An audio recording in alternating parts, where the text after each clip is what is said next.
God. For the day of the Lord cometh as a thief in the night. Hey! Can I get amen? Can I get amen? Well.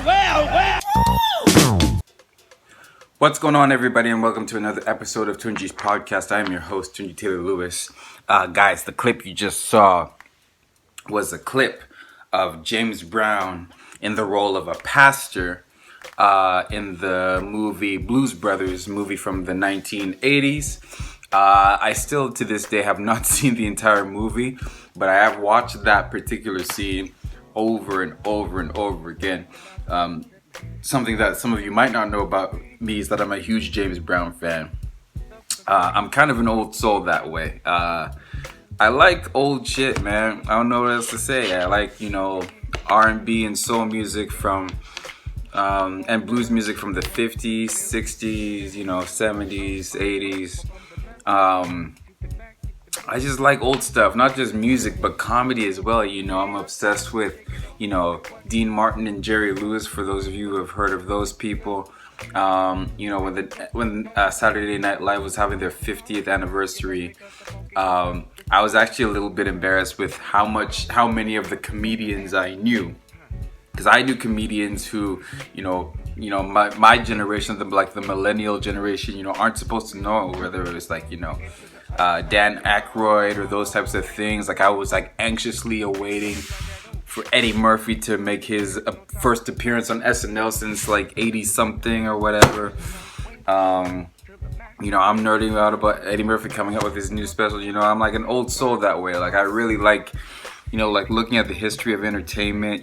Sammy Davis Jr. is a huge inspiration for me. The Rat Pack, Frank Sinatra, Ray Charles, entertainers from the past, man. I just love observing them and trying to take from them.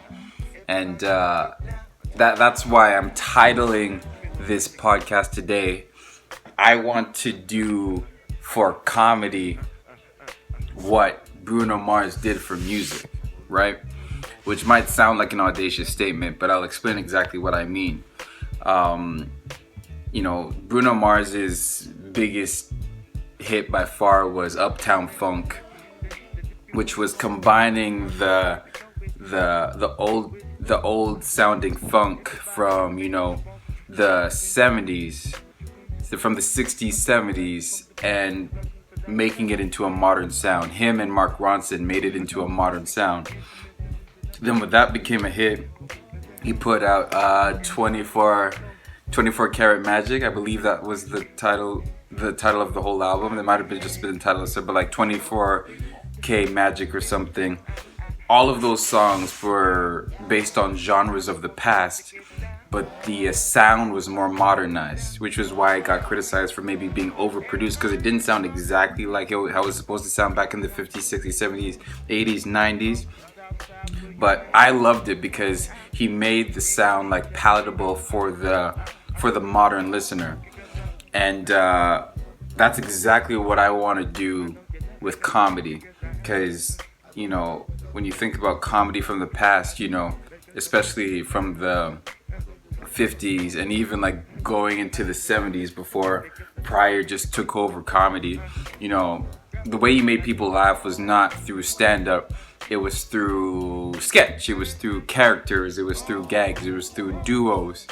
And I'm very, very curious to figure out a way how I can take from those influences of the past and make it watchable for the modern day audience. For those of you who have heard from the 85 South show with DC Young Fly, Carlos Miller, and Chico Bean, those are guys, 3 stand-ups get on stage and do an hour and a half set together on stage, and they're just riffing, they're going off of the audience, they're just improvising the whole set.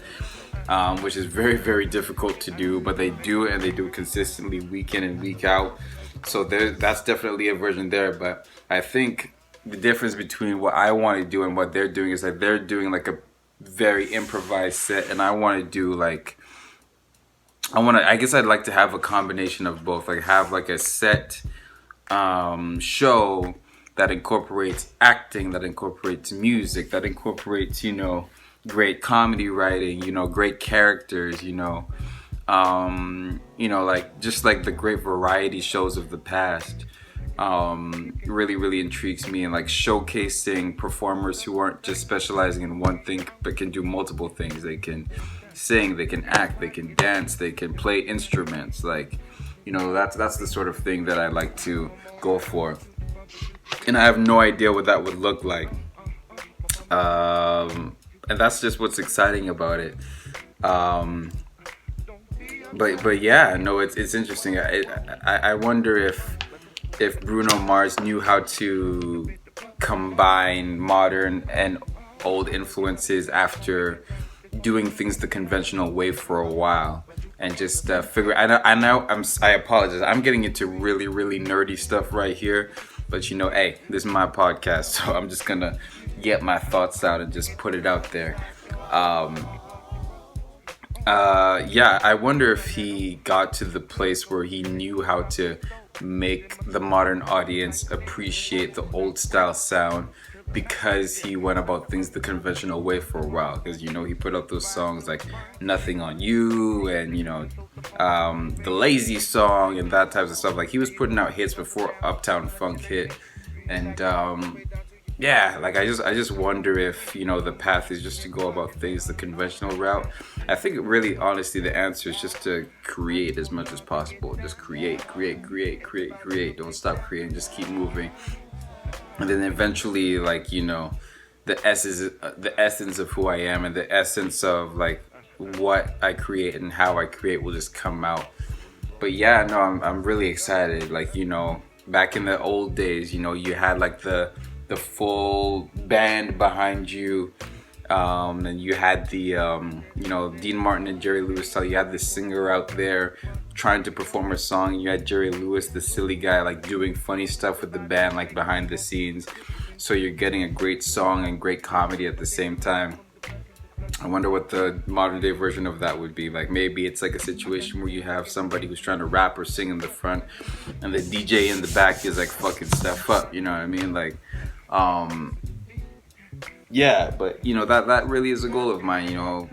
To do for comedy what Bruno Mars did for music, which is bring the old, take direct inspiration from the old stuff and bring it into the new. Yeah, man. But yeah, I'm trying to think who else are my inspirations. But James Brown. I love James Brown. James Brown is definitely a character that I want to bring back. I think that I'm just gonna put it out on record right now, so that when I create a famous character based on James Brown, that I'll have this documentation right here, and I'll be able to find it because James Brown will be on the thumbnail. I am committed to figuring out a way to make a character, a James Brown character, go viral, or make or make it very, very famous, and like make it like my signature, because I love that guy so much. You want to talk about somebody who made perfect records? There aren't too many people like that,